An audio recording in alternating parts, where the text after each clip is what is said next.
Go with your Phil Steele Plus tour for the championship weekend, and do have some plays for you. The Phil Steele Plus tour on a nice little run here. The last 2 weeks, 7-2 for the selections, and I've got some more plays for you once again this week. Absolutely free plays for you. Some big games coming up like Clemson and Notre Dame, and of course the purpose of this is to take you through the site, let you know how to use Phil Steele Plus to its fullest, and to get you those free plays. Like I said, 7-2 the last 2 weeks. All right, let's start with Clemson and Notre Dame. Pretty big game this weekend. Now, one thing I want to show you on the Phil Steele Plus is that it not only gives you 2020 stats, and this is even better than the magazine. It's like getting a magazine updated weekly, and yet it's color-coded, green and red. And as you could tell, these two teams have very little red. Red are bad numbers during the season, and green are good numbers during the season. How does that compare? Well, let's go take a look at a team like Arizona in the Pac-12. A lot of red numbers out here. You take a look at a team like Duke. Let's go find Duke in the ACC. They have a lot of red numbers, but Notre Dame and Clemson, not a lot of red numbers. In fact, a lot of green numbers on both teams right here. And this takes you back 2019, 2018, 2017. This is on every team page. All 130 team pages have this. 2016, 2015, 2014, 2013. Look at this. 2012, Clemson was not a dominant team that year back in 11. Here's 10. Look at this. Clemson was 1, 2, 3, 4, 5. Clemson was 6 and 7. So a lot of folks are saying, it's the same teams every year. Well, look, in 2010, Clemson wasn't that team. They were a 6 and 7 team. Lost to USF in a bowl game. A lot of red numbers as well. Look at the red numbers in here on Clemson that year. So it takes you all the way back to 2009. Color-coded green and red. You get individual player stats right here on every game if you want to see how it did. How C.J. Spiller did running the football back then. It's all there on every single game. So I just thought I'd point that out on the Phil Steele team pages. And this is all under team pages, naturally, right over here on your toolbar. But we're going to take a look at the Clemson-Notre Dame game. It's at a neutral site. And one thing I want to point out here is Clemson's a 10.5-point favorite, but the average game grades have nothing to do with their starting grades for either Clemson or Notre Dame. It just takes into account the yards rushing, yards passing, both offense and defense, and then, of course, the points for the game and who your opponent was. So as you can see here, they beat the Citadel 49-0, but they only beat Wake Forest 37-13. Yet, if you look at the average game grades, the Citadel game was only a 101 average game grade. Wake Forest was a 122. The Wake Forest game was a much better game because of their opponent and because of how they played against that opponent. The Citadel is a team that struggled. Let's see what the Citadel did this year. Go under FCS team pages, and this way I get to show you the FCS real quick while we're over here. All the FCS team pages are updated. We'll click on the Citadel. This is even updated for this year. The Citadel lost all 4 of their games. They lost to USF 27-6, Eastern Kentucky 37-14. They did play Army close. We'll talk about that game a little bit later. And we give you, the FCS is going to have spring football. This takes you all the way back to 2011, 2010 on FCS. You become an instant expert. So, let's say this spring football season, Citadel's playing Charleston Southern. You want to see how they've done in the past? Here you go. They beat them 22-13. They beat them 43-14. It's all at your fingertips, all this information on the FCS. So the FCS is set up team page-wise, and it's in alphabetical order in case you don't know the conferences. But let's come back here, take a look at Clemson. So you see how the average game grades work. Take into account the opponents, not just the score of the game. And Clemson this year is playing to 116.2. That's the third best mark in the country. Notre Dame's not far behind, 112.2, the sixth best mark in the country. Let's look how they're doing over the last 4 weeks. Now, the last 4 weeks just looks at their last 4 games. Clemson is playing to a level of 116.8, Notre Dame to 114. So that's a 2.8 difference. You're looking at a 4-point difference for the two teams combined. Notre Dame runs the football extremely well. In fact, better. 236 yards per game, 5.4. They only rush for 158 yards per game, 4.4. So that's a nice advantage to Notre Dame. Quarterbacks, pretty close. I'll take Trevor Lawrence. He's going to be the number 1 pick in the draft. But stat-wise this year, Ian Book's thrown at a 149.1 level. He's at 174.9. And then look at the defense. Notre Dame is holding opponents to 103 yards per game below their season average. Clemson to 95. So actually a little edge here to Notre Dame. And what this does is, as you could tell by this 49, that means they allowed 334 yards. It was 49 yards better than Duke does in all their other games. So that means in all of Duke's other games offensively, they averaged 383 yards. Yeah, 383 yards. And Notre Dame held them to 334. Here's one. Pitt. They held them to 240 below their season average. So what's their season average when they're not playing Notre Dame? 402 yards. They held them to 260. That tells you how good their defense is. And that even includes the Syracuse game where there was some slop in there. The game didn't matter to Notre Dame. They gave up some garbage yards at the end to Syracuse. I'm looking here. My Todd doesn't have the Syracuse halftime posted for that game. Very interesting. Well, Todd will get that up there one of these days. But if we take a look here, they did give up 164 above the season average, and that hurt their season average. It would have even higher. So that's how to use this defense. The offense, same way. They average 73 yards above what their opponents normally allow. Same thing with Clemson. They're 110-95. But as you can see, these teams statistically pretty much dead even when it comes to it. So you've got two dead even teams. You got Clemson laying 10.5, and all that motivational talk about Clemson playing with revenge. Yeah. Notre Dame's going to play the respect card. Hey, everybody's discounting our win over Clemson like we didn't even beat them. Now we're a 10.5-point underdog. We're getting no respect here. So I think the motivation is equal for the two teams. The teams are fairly equal statistically. And the other thing I want to point out, let's go take a look at these individual player stats. Let's go back to 2019. Now, Clemson, remember last year, Clemson started out the season slow.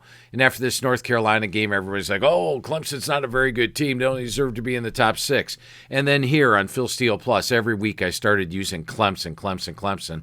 And if we look at the last 40 years' results, this is like getting a magazine. It takes you all the way back to 1976.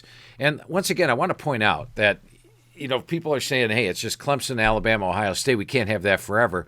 Look at what Clemson was doing bowl-wise back in 2001. Humanitarian Bowl, Tangerine Bowl, Peach Bowl, Champs Sports Bowl, Music City Bowl, Gator Bowl, Music City Bowl. They weren't playing in huge bowl games. Russell Athletic Bowl in 2014, for crying out loud. Now, recently, they've started playing like that. So it's only recently. Teams can turn around, get the recruiting, and get it all started. But the thing I wanted to point out here is if you look at last year, this was the point of the season where I started using them almost every week on Phil Steele Plus. Look at this. Here's your win total. Win. They did not cover against Wofford, but I didn't use them that week. It was just Wofford. It was an FCS team, and they were laying 48.5. Win. So they won all these games against the spread. Now, what was the big factor in that? Let's go back to 2019 and look at the individual player stats, see if we can see something. Here's Travis Etienne, the running back. Look at this, 127, 192, 109, 212, 112, 129, 114. And then at the end of the year, remember the Ohio State game, they were sort of fortunate to win, and then they lost to LSU. He didn't have 100 yards in those games. So Travis Etienne was the driving force. Now we take a look at this year. You may not know this, but look at Travis Etienne's numbers. The last 6 games, 66, 58, 28, 84, 86, 44. He hasn't topped 100 yards in 6 games. He's no longer the driving force behind this offense. And I think that makes Clemson a little weaker than last year because last year you had to stop Travis Etienne. And then you worried about Trevor Lawrence as well, and you had a lot of weapons to stop. Looks like Etienne hasn't had a 100-yard game in 6 weeks. Now, he is catching the ball. Another thing about the individual player stats, you can look down here. Etienne's getting some yards receiving, 140 yards against Boston College, but the rushing game is just not the same. So add it all up. I've showed you how to use individual player stats. I've showed you the last 40 years' results. I've showed you how to use game grade. I've showed you how to use the offense faux, defense faux. We see these two teams are pretty even, and Notre Dame's getting 10.5. So I'm going to take Notre Dame plus 10.5. We're 7-2 the last 2 weeks. Let's lock that in as your first play this week. All right, let's move it on. One game I want to point out, it's not an official play, but I want to point out about Buffalo. Buffalo's playing Ball State this week. And the one thing I want to point out about Buffalo, they're laying 13.5. Now, I will say this. Mike New has done a fantastic job at Ball State. In fact, we used him here on the Phil Steele Plus tour last week. Mike New got the win over Western Michigan for us. Love it. He came into the season with the motto Detroit or bust, meaning they wanted to get to the MAC title game. Let's take a quick look here in the last 40 years' results and see how Ball State's been doing. Their record was 5-7, 3-9, 4-8, 2-10, 4-8, 5-7. They had not had a winning season since 2013. And he came in and said, it's the MAC title game or bust. Then, in the opening game of the season, they lose to Miami. But they win 5 in a row, and they are here. Congrats. Great job. But the one thing about Buffalo I want to point out, I was looking at their wins. Let's take a look at their last 15 wins. They won by 49, they won by 29, they won by 25, they won by 32, they won by 19. Now let's look at last year. An easy way to determine wins and losses, green. Green means they won the game, red means they lost the game. That's what those totals mean here. Green means good rushing numbers. As you can see, they struggled to throw the football early last year. And if you look at the individual player stats, they started out the year with Matt Myers at QB. And then even when Van Trees took over, he was not a dynamic quarterback. Van Trees is a much improved QB this year. Last year he had 58% with an 8-2 ratio. This year he's hitting 59% with a 6-1, but I've seen a lot of improvement. Anyway, let's go back to those previous 10 wins. They won by 22. They won by 42. They won by 19. They won by 29. They won by 23. They won by 21. They won by 16. And they won by 18. 1, 2, 3, 4, 5, 6, 7, 8. What'd they win here by? We got 2 more. They won by 30, and they won by 34. So in their last 15 wins, their closest win was by 16 points. Their average win is by 27.8 points per game. And they do it the right way. They run the football. They're averaging 7.5 yards per carry. They play good defense, only giving up 367 yards per game. That's the way you win games. You got to love Jared Patterson this year. One thing I want to point out, Jared Patterson last week had 16 carries for 105 yards. Kevin Marks took over in the second half, ran for 182 yards. That's a good offensive line for Buffalo. Part of the reason Buffalo is one of the Joe Moore semifinalists, and I'm on the Joe Moore committee. Very proud to be a member of that committee. So if you're thinking about Ball State this week, I just want to point out the last 15 times Buffalo's won, they haven't been close. Closest game was 16 points. But that's not an official play. Let's get to your last 2 official plays for this week. Before I get to them, I do want to show you the NFL. I showed you a little bit about the FCS. I do want to show you the NFL. When you go here to the main page of Phil Steele, go to the NFL info. You could click on the strength of wins, losses. New England is playing Miami this week. Miami's opponents that they've beaten. You get credit for every win of an opponent you beat. Miami's got credit for 28 wins this year. They've got the better record, naturally. They've got 8 wins. New England only has 6 wins, but they've beaten opponents that have 34 wins this year. So New England's actually the better team in the strength of win, pain of losses category. And then the other category to look at, once again going to NFL info, is the offensive YPG and defensive YPG versus opponent averages. Now, explaining that, and I already did a little bit for college. And if you guys are longtime Phil Steele Plus members, bear with me. We got some new guys on the line trying to learn how to use the system to its best. But if you look at New England this year, their offense is 26 yards per game below season average, but their defense holding opponents to 17 yards per game below their season average as well. In fact, the defense playing a lot better. They held Arizona at 298 and the Chargers at 258 the last 2 weeks, so you got to like that. And if you look at Miami, it's quite the different. They are minus 51 and minus 8. So they are, look at this red numbers here on their offense. Their offense is scoring points. It's mostly due to their turnover ratio, not their offense. They're only averaging 314 yards per game. And if you look at this is how teams do, opponent average versus opponents. New England this year is minus 5.7, but Miami's way down here, minus 51.8. So once again, New England appears to be the better team over New England. We haven't had a lot of success with NFL plays here on Phil Steele Plus. You know, I'm a college guy, but I thought I'd point those out to you. The Patriots might be worth a look this week against Miami. All right, we got 2 more games. And by the way, when you do look at the NFL site, once again, here's the things you can get. If you want to see how the Patriots have done against Miami, you click on it here. You get the last 20 years matchups all at your fingertips. Patriots have done pretty well. You can see how the home team out here, what this means, where the word is win, the home team won. If the color is green, that means the home team covered. So here, if it's red, the home team lost against the spread. And if the word loss is there, that means the team lost the game straight up. And over here, the spread number, if it's red, that means you did not cover. If it's green, that means they did cover. And naturally, the favorite and the dog. Excuse me. So you got that on every team. The NFL takes you back once again. You have all this information at your fingertips dating back to 2011. And that 40-year spread history, we should have that up there next year on Phil Steele Plus. All right, 2 more games to look at this week. And we're going to start out with Wisconsin against Minnesota. So let's go to our team pages here. And Minnesota's the visitor, so we'll put them on the left. And Wisconsin is the home team, so we will put them on the right. You know how this works. So let's put Wisconsin over here on the right. Let's put Minnesota over here on the left. Move Minnesota over a little bit. And let's take a look at this matchup. Now, first of all, if you look at the last, want to see the last, how they've done against Minnesota, just click on the team name here. Now, Todd will get the schedules updated for the 12-19 games pretty shortly, but you could just click up here. And look, Wisconsin has absolutely dominated this series. Wisconsin has had 14 straight wins in the series here, and they had won by 31, 21, 14 the last 3 meetings. They lost. They were upset by Minnesota in 2018 at home. Last year, Minnesota was perceived the better team. You could see Minnesota came into this game with only 1 loss on the year, but Wisconsin beat them 38-17. They handled them, and that was a very good Minnesota team. Look at all the green numbers from Minnesota last year. Now let's look at Minnesota this year. Look at these red numbers.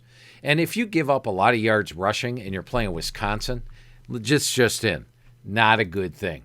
So as you see, Wisconsin has dominated the series. You have that at your fingertips on every game. You want to know the series history? Just come right over here, click on the opponent. There it is. If you want to click on Minnesota, you're going to see a whole bunch of red numbers. Look at these red numbers. Look what they allow rushing in this game. Look at these red numbers for spread losses. Look at these red numbers for straight-up losses. All at your fingertips. So series history tells me I like Wisconsin. Wisconsin, the last time they played Minnesota at home, they're big favorite. They didn't give full focus, and they got upset. I got to think that coming off 3 losses, they'll be fully motivated. Now, Wisconsin had a good offense. They took on some weak defenses. Illinois and Michigan, 430, 468. Then they took on 3 of the best defenses in the Big Ten, perhaps the 3 best defenses in the Big Ten, Northwestern, Indiana, and Iowa. They got 7, 6, and 7 points. Their offense has been feeble, but they are back to facing an opponent right now that gives up a lot of yards, especially on the ground, running the football. If Wisconsin can run the football, remember that Michigan game? They dominated. 341 yards rushing, 6.7. They won the game 49-11. That was against Michigan. That same Michigan team beat Minnesota 49-24. Michigan ran the ball for 256 yards on Minnesota, 8.3 yards per carry. So you've got a Minnesota team that doesn't have a good defense. They're giving up 67 yards above their season average. They're giving up, in Big Ten play, 432 yards per game. They're giving up 6.6 yards per carry. Wow. You've got a Wisconsin defense that's dominant. Even with this 2-3 record, they're giving up 251 yards per game. They are number 2 in the country, holding opponents to 133 yards per game, below their season average. You have to love that. Let's look at the average game grades. Wisconsin, 112. Minnesota, 93.3. That means Wisconsin should be favored, if you take this 6.7 away from 100 out of here, by 18.7 points. Wisconsin's, plus that doesn't even factor in the home edge, let's say 20.7 points. They're only a 12-point favorite. Wisconsin is outgaining foes by 115 yards per game, despite their 2-3 record. Minnesota's 3-3. They're getting outgained by 30 yards per game. And that includes this game against Illinois, where they took on a 5th-string quarterback, and Illinois was depleted on defense. You take that game away, and it's a woeful season for Minnesota, yardage-wise, this year. So you've got Wisconsin has won the last 3, all by more than 12, 21, 31, 14 points. Power ratings say 20.7. You've got a much better defense. I mean, the defense, look at the green numbers here. Look at the red numbers here. Tell me who's got the better defense. You can see it at a glance. Series history is there. Add it all up. I'm taking Wisconsin off 3 losses, in need of a win to get to 500, who had lost their last home game against Minnesota when they played them. I'm taking Wisconsin minus 12 to beat the Badgers in this one. And your final game, it's going to be one that sort of resembles something we talked about last week. Last week, we talked about the Army-Navy. Hey, 14 straight years, I have said take the under in Army and Navy. 14 straight years I had covered. I said I'm making it 15 in a row. Did you watch the game, guys? One thing I want to point out here is we have halftimes. We not only have halftimes for this year, but we have halftimes dating back, and I'll show you that in a minute. The first downs at the half were 3-2. There were 5 first downs in the first half. The score was 3-0. If we take a look at the box score here, after 3 quarters, the score was 3-0. Now, the total was 38.5 last week. When you're betting the game live in the third quarter, they actually dropped the total to 18. There was no hope of points in this, and it would have gone under 18. 15-0. Now, how'd they score? Well, look at this. They got a touchdown here. Their touchdown came on a 13-yard drive. That's what these numbers are out here. And by the way, thank you to collegepressbox.com for providing us these box scores. They not only give you the scoring like this, but if you go down here, you got the box score for the game. As you can see, Army had 8 first downs to 4 for Navy. 12 first downs in a game. There are teams like Alabama that get 12 first downs in a quarter by themselves. 12 first downs in the game. Why? Because it was option versus option. The reason teams run the option offense is opponents do not have time to prepare for it on a 1-week schedule, don't have the personnel to run it correctly, and you can run the option against teams that are not option. But against teams that are option, you struggle. And here it goes through the play-by-play.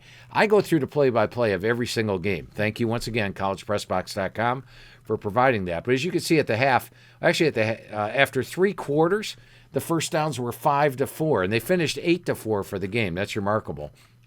But anyway, Army's touchdown drive here, if you look here, where's their touchdown? That's a safety. I'm looking for a touchdown. Here it is.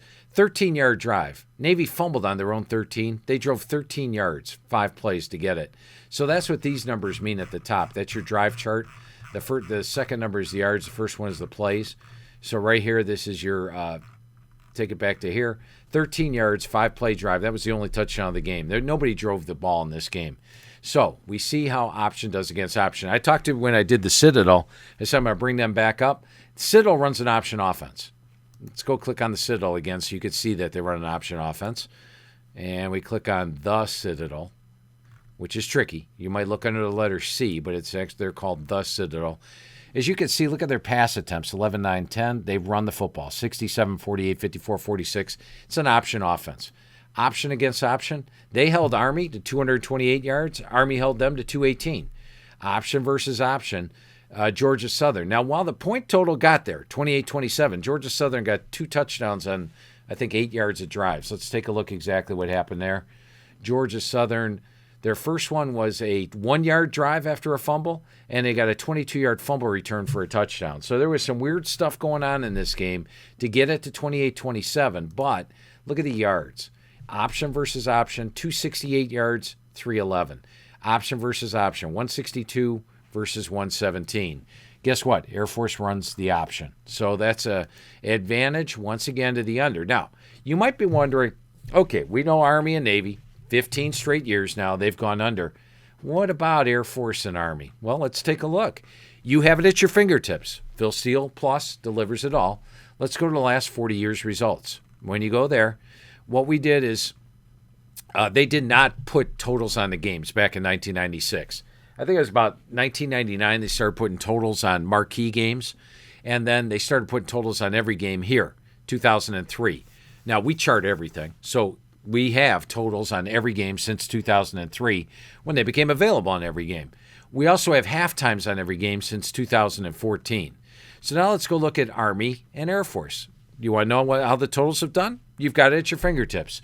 Last year, Air Force against Army, 6-3 at the half, 30 points on a 45-point total. The game went under. Previous year, 31 points, total was 42.5. The game went under. At the half, 14-0. Half, 14-0. Final score, 21-0. The total is 54. under the total. Score 10-0 at the half. Now, they got all the way up to 31-12 in this, but it was 46.5 for the total. That's 4 straight unders. Army Air Force, final score 20-3. Do I need to tell you that game went under the total? You see the O's and U's out here? That tells you whether it went over or under. That's 5 straight years. How about this one over here? Army Air Force, 6-3 at the half, 23-6 final. The total was 56. 6 straight unders in Air Force Army. Option versus option. You have a good defense in Air Force. They're holding opponents at 51 yards per game below their season average. You have a good defense in Army. They're holding opponents to 112 yards per game below their season average. And you can see Army's an under team anyway. Their offense is actually averaging 85 yards below what their opponents normally allow. They've only got 273 yards per game the last 4 games. So I'm going to go with Army Air Force, and we're going to go under the 38 in this game. And we'll take a look at the series history. You could look at it one more way. Here, you can see Air Force has done very well in the series, but 30, 31, 21, 33, 23, 29 points the last 6 years. This game has gone under the total. So we've looked at showed you how to use the 40 years. I've showed you how to use the guides down here, all of this up above. Now let's hope we delivered more winners. 7-2 the last 2 weeks. And there are 3 free plays for you. I'll be back with you. Now, next week, Christmas is on Friday, so I will have the Phil Steele Plus tour with selections. I'll have that up for either Wednesday or Thursday, so make sure you check out Phil Steele Plus. And, of course, when you get the Phil Steele Plus tour, click on subscribe and hit the bell. The bell will tell you when the next one is up. Thanks for taking the tour with me. Hope you've been enjoying the winners the last couple of weeks. And I'll be back with you next week with your next Phil Steele Plus tour.